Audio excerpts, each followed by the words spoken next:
Hi friends, நம்ம இன்னைக்கு எல்லாருக்கும் பிடித்தமான சால்னா எப்படி செய்யறதுன்னு தான் பார்க்க போறோம். இது சப்பாத்திக்கு, பூரிக்கு, பரோட்டாக்கு இதெல்லாம் ரொம்ப சூப்பரா இருக்கும். அதுக்கு நம்ம தேவையான பொருட்கள் பார்த்துடலாம். பெரிய வெங்காயம் மீடியம் சைஸ் எடுத்துக்கிட்டா ஒரு 3 வெங்காயம் நல்லா நைஸா கட் பண்ணி எடுத்துக்கிட்டேன். அப்புறம் 2 நல்லா பழுத்த தக்காளியா எடுத்துங்க. அப்புறம் ஒரு துண்டு இஞ்சி, கொஞ்சம் பூண்டு எடுத்துக்கோங்க. நல்லா கை நிறைய புதினா இலை, கருவேப்பிலை, கொஞ்சம் மல்லி இலை எல்லாத்தையும் நறுக்கி வச்சிருக்கேன். தேங்காய்க்கு பேஸ்ட் அரைக்கிறதுக்கு தேங்காய், கொஞ்சோண்டு 1/2 ஸ்பூன் கசகசா, 1 ஸ்பூன் சோம்பு, இது கடைசியாக அரைச்சிக்கணும்.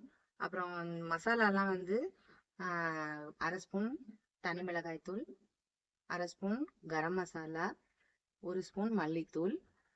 இதெல்லாம் வீட்டிலேயே செஞ்சது தான். கரம் மசாலா இது எல்லாமே வீட்டிலேயே செஞ்சது தான். அப்புறம் கடைசியாக கரைச்சி ஊற்றுறதுக்கு 1 ஸ்பூன் கடலை மாவு. ஸ்பைசஸ் தாளிக்கிறதுக்கு இந்த சால்னா நல்லெண்ணெயில செய்யும் போது ரொம்ப டேஸ்டா இருக்கும். வாங்க எப்படி செய்யலாம்னு பார்க்கலாம். ஃபர்ஸ்ட் நம்ம அடுப்பை பற்ற வச்சுக்கலாம். அதுல ஒரு குக்கரோ இல்லை எண்ணெய் சட்டி எது வேணாலும் வச்சுக்கலாம். நான் ஒரு சின்ன குக்கர் பற்ற வச்சுக்கிறேன். அதுல நல்லெண்ணெய் ஊற்றிக்கிறேன். ஒரு 3 ஸ்பூன் நல்லெண்ணெய் ஊற்றிக்கிறேன்.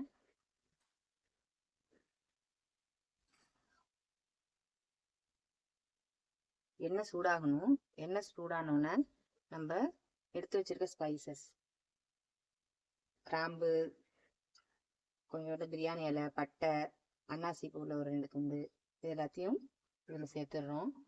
அது நல்லா காஞ்சோன்னா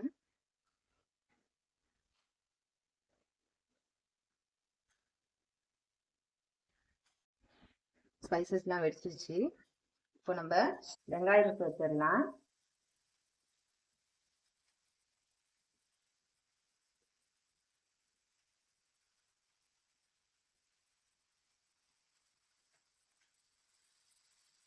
வெங்காயம் வதங்கும் போது நம்ம டிஷ்ஷுக்கு தேவையான உப்பு போட்டுட்டோம்னா வெங்காயமும் நல்லா வதங்கிடும்.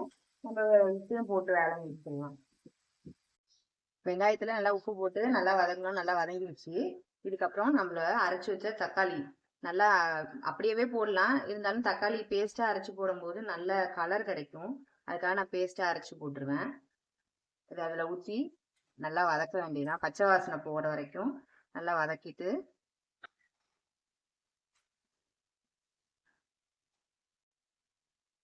தக்காளியோட பச்சை வாசனை போயிடுச்சு. இதுக்கப்புறம் நம்ம அரைச்சி வச்ச இஞ்சி பூண்டு பேஸ்ட் சேர்த்துக்கலாம். இஞ்சி பூண்டு எல்லாம் சேர்த்துட்டு அது நல்லா பச்சை வாசனை போகிற வரைக்கும் கொஞ்சம் வதக்கிக்கணும். வதக்கி முடிச்சுட்டு நம்ம புதினா, கொத்தமல்லி, கருவேப்பிலை இது எல்லாமே சின்ன சின்னதாக நறுக்கி வச்சிருக்கோம். இந்த சால்னாவுக்கு ரொம்ப முக்கியமானது புதினா தான்.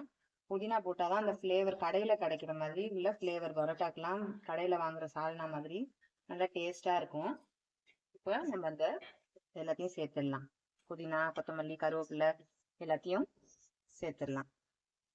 சேர்த்துட்டு அது நல்லா வதங்கணும். வதங்கினோன்னா நம்ம மசாலாஸ்லாம் ஆட் பண்ணிடலாம்.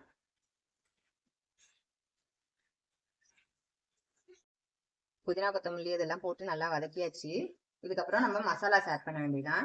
தனி மிளகாய் தூள், கரம் மசாலா, மல்லித்தூள் இது எல்லாத்தையுமே அதில் போட்டு நல்லா வதக்கிடணும். அப்போதான் அந்த வாசனை போகும், பச்சை வாசனை போகணும்.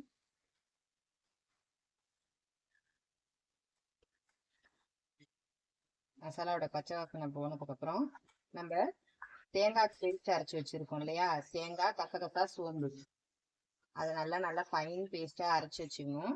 இது நல்லா வதங்கினதுக்கு அப்புறம் இந்த தேங்காய் பேஸ்ட்டை அதில் சேர்த்துட வேண்டியதுதான். சேர்த்துட்டு அதையும் கொஞ்சம் வதக்கிக்கோங்க நல்லா. இப்போ எல்லாமே நம்ம இன்க்ரீடியன்ஸ்லாம் போட்டாச்சு, எல்லாம் வதங்கியாச்சு. வதங்கினதுக்கு அப்புறம் நம்ம தேவையான அளவுக்கு தண்ணி ஊற்றிக்கலாம். கொஞ்சமாவே தண்ணி ஊற்றிக்கலாம். அப்போதான் கொஞ்சம் சீக்கிரமா விசில் வரும், சீக்கிரமா வெந்துடும், வெளியிலையும் சிந்தாம இருக்கும். நல்லா தண்ணி ஊற்றி நல்லா அப்புறம் குக்கர் போட்டு விசில் போட்டுற வேண்டியதான். விசில் போடுறதுக்கு முன்னாடி இந்த இது வழியா கேஸ் வரணும். கேஸ் நல்லா வந்ததுக்கு அப்புறம் வெயிட் போட்டீங்கன்னா எந்த அடப்பும் இருக்காது. குக்கர்லாம் வெடிக்குது இல்லை, அதெல்லாம் நடக்காம இருக்கும். நல்லா கேஸ் வந்துருச்சு. இந்த நேரத்துல நம்ம குக்கரோட வெயிட் போட்டுடலாம். ஒரு 4 விசில் விட்டீங்கன்னா நல்லா மைய குழஞ்சிரும், ஒண்ணு சேர்ந்தாப்புல இருக்கும். அதுக்கப்புறம் நம்ம கடலை மாவு கரைச்சி ஊற்றி இறக்கிட வேண்டியது. குக்கர் 4 விசில் விட்டாச்சு. 4 விசில் விட்டு எடுத்தோன்னே நல்லா வெந்திருக்கு. இதுக்கப்புறம் நான் 1 ஸ்பூன் கடலை மாவு வச்சிருந்தேன். அந்த 1 ஸ்பூன் கடலை மாவை தண்ணியில கரைச்சி வச்சிருக்கேன். அதை நல்லா அதில் ஊற்றி கட்டி இல்லாம பண்ணிக்கோங்க. ஃபர்ஸ்ட் கரைக்கும் போதே நல்லா கட்டி இல்லாம கரைச்சிக்கிட்டீங்கன்னா அதில் திப்பி திப்பியா தெரியாது. நம்மளுக்கு சால்னாக்கு தேவையான அளவுக்கு தண்ணி இன்னும் கொஞ்சம் வேணும்னா கூட ஊத்திக்கலாம். திக்கா வேணும்னா திக்காவே வச்சுக்கலாம். சில பேர் தண்ணியா வேணும்னு நினைப்பீங்க, அதனால இன்னும் கொஞ்சம் தண்ணி ஊத்தி நல்லா தண்ணி பதத்துல வச்சுக்கிட்டீங்கன்னா நல்லா இருக்கும். பரோட்டாக்கெல்லாம் இன்னும் கொஞ்சம் நிறைய தண்ணி ஊத்தி சால்னா செஞ்சீங்கன்னா இன்னும் நல்லா இருக்கும். நான் இன்னைக்கு சப்பாத்தி தான் செஞ்சிருக்கேன். சப்பாத்திக்கு இந்த சால்னா எங்க வீட்டுல எல்லாருக்கும் ரொம்ப பிடிக்கும். இதே மாதிரி சால்னா நீங்க நல்லா செஞ்சு பார்த்துட்டு எப்படி இருக்குன்னு சொல்லுங்க. நம்மளோட சேனலை சப்ஸ்கிரைப் பண்ணாதவங்க ப்ளீஸ் சப்ஸ்கிரைப் பண்ணிக்கோங்க. இந்த வீடியோ உங்களுக்கு பிடிச்சிருந்தா லைக் பண்ணுங்க, ஷேர் பண்ணுங்க, கமெண்ட் பண்ணுங்க. நம்மளோட சால்னா ரெடி ஆயிடுச்சு.